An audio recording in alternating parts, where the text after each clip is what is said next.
Hi there, this video talks about a Excel spreadsheet for planning your website. This is a website optimization spreadsheet. It deals with both search engine optimization and user experience. It's certainly not a silver bullet or magic formula to high ranking websites, but it certainly helps. If not for the user experience, it's a better directory structure. It uses what you call a virtual silo layout. So let's take a look at a silo layout, and you can see that we've got this color-coded image here. Green represents the top level domain or home page, and then you've got the first level, second level and third level denoted by red, orange and yellow. In this example you can't actually see the yellow because we didn't go that far, but if we look at this, you can see here we've got Ilkeston web design as the top level page, and then below that you've got a sub page, and below that sub pages, and so on and so on. That's what you call a silo. And a silo is basically, it's laid out almost like a dissertation. Like when you write an academic essay or something like that, you would have a table of contents, and then in each section you would have headings and subheadings and so on. That's how the search engines work. They like to be able to crawl a page and then find a page on that page and then another page on that page, and it's basically about grouping your themes. So if we go back to the other example that we were just looking at, let's say you've got a website about fruit juice. On the front page you might have links about the different types of fruit, so you might have apples, oranges, pineapples and so on, and then on each page, say on the apples page, you might have a couple of links which point to pages, one about apple juice and one about how to grow an apple tree. And then on the apple tree page you might have a landing page to a place where you can purchase apple seeds. So that's a directory structure, and that is how this spreadsheet has been laid out. Each row represents a page. The top level page is green, and then you've got red for the first level, and you've got orange for the second level, and then yellow denotes the third level. That shows you how your website is structured. It's recommended to use that structure if you can. There's two types of silo: physical silo and a virtual silo. So this spreadsheet is really about design, marketing, development and strategy, not necessarily in that order. It helps to organize your content, to optimize your content. It's all for on-page optimization. Where it does deal with search engine optimization, it's set up in favor of the Google search engine. And it's meant to be that web designers, graphic designers, developers and copywriters can all refer to this spreadsheet. So if you've got a team of people who are somewhat compartmentalized, like not necessarily working in the same room, this means that this spreadsheet can be passed between the team. You can email a copy of this spreadsheet to each member of the team, so everybody is on the same page. When changes are made, they can be saved and then updated. It's about being able to have a team work together. Say for example you've got this page, planning your website. On planning your website we've got a picture of an ebook. Okay, so let's say you've got a graphic designer who needs to come up with graphics. Well, what they can do is refer to this page, and they can look at what the keyword themes are. They can see what the page title is at a glance. They can see what the URL of the website is, and so on and so on, and they might be able to make better decisions about how they would make their graphics. It's also worth pointing out that this spreadsheet doesn't use the meta keywords because Google no longer uses them. Let's just take a quick look at the meta keywords for this page. Yeah, I mean they have been used. Okay, you can see there meta name equals keywords. But I know that Google doesn't actually use these anymore, they just ignore them. So let's take a look at each column. So you've got location, which is the first column here on the left, and you can see that the home page, the top level page, the green row, that is set to 0 because that is the main page. And then below that you've got 1.0, which represents the first level Below that you've got 1.1, 1.2, 1.3, 1.4, 1.5. That's the second level, and then below that you've got 1.5.1, 1.5.2, and so on, and it goes on. The next column is page name, and this is the name of each page, not necessarily the page title, but just the name of the page. In this example, the name of the page is also the anchor text.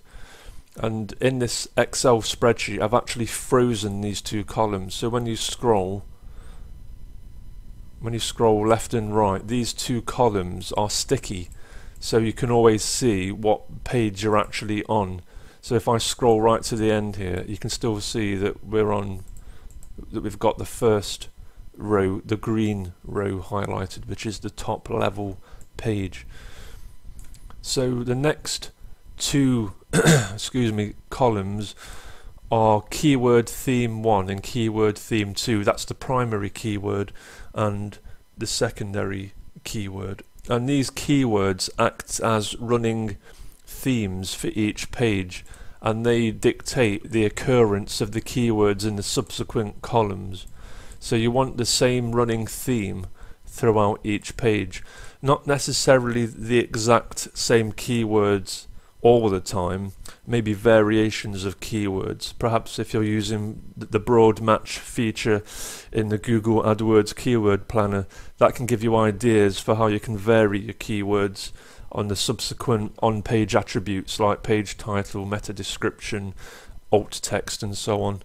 And it's important to point out that we're not stuffing keywords, we're actually erring on the side of caution if anything. We don't like to go over the top.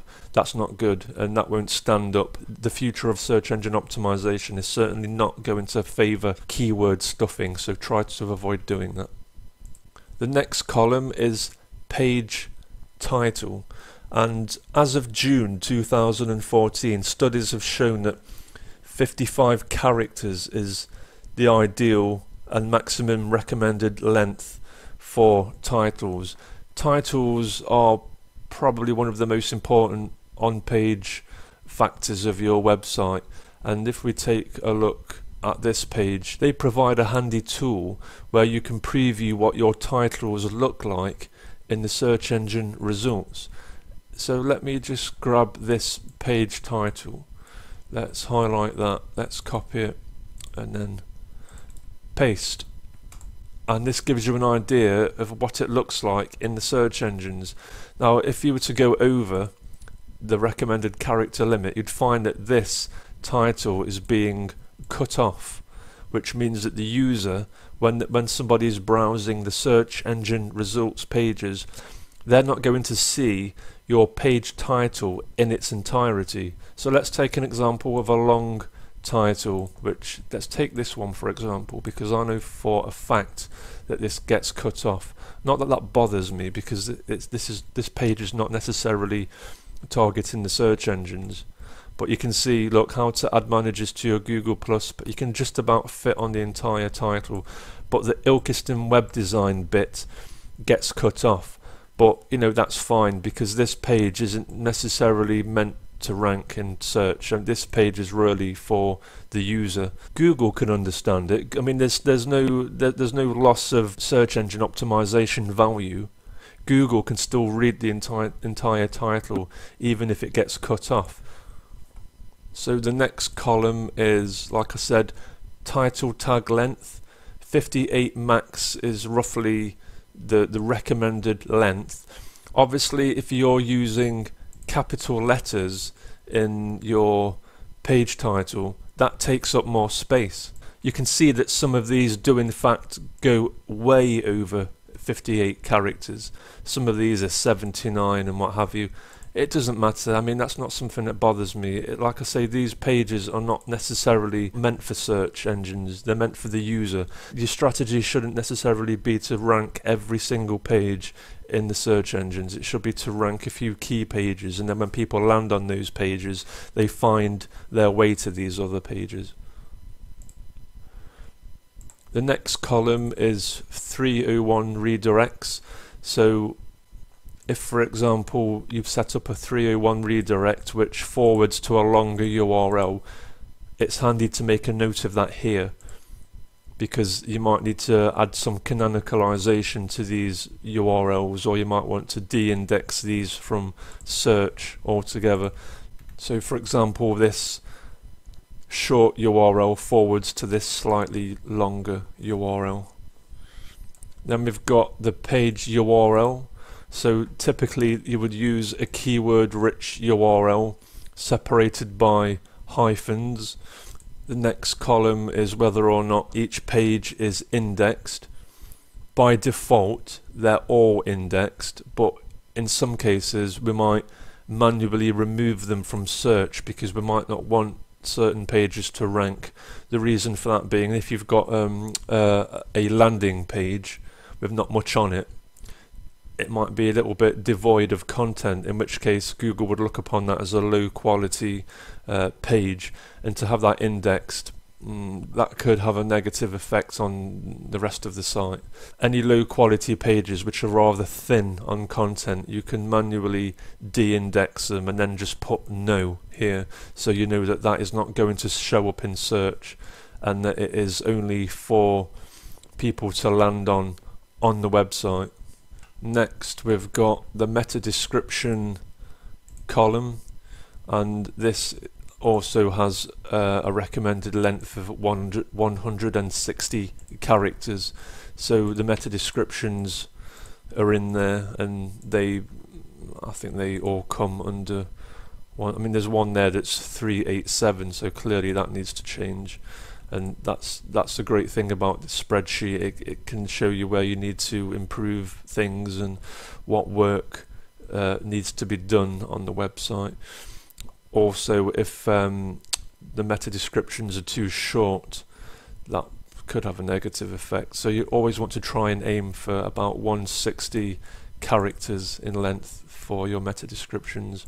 Then we've got the H1 tags. Because of the way WordPress is set up, we've actually got 2 H1 tags, but generally speaking you're best off having just one H1 tag. Then we've got H2, H3 and so on. Then you've got image file names, image alt.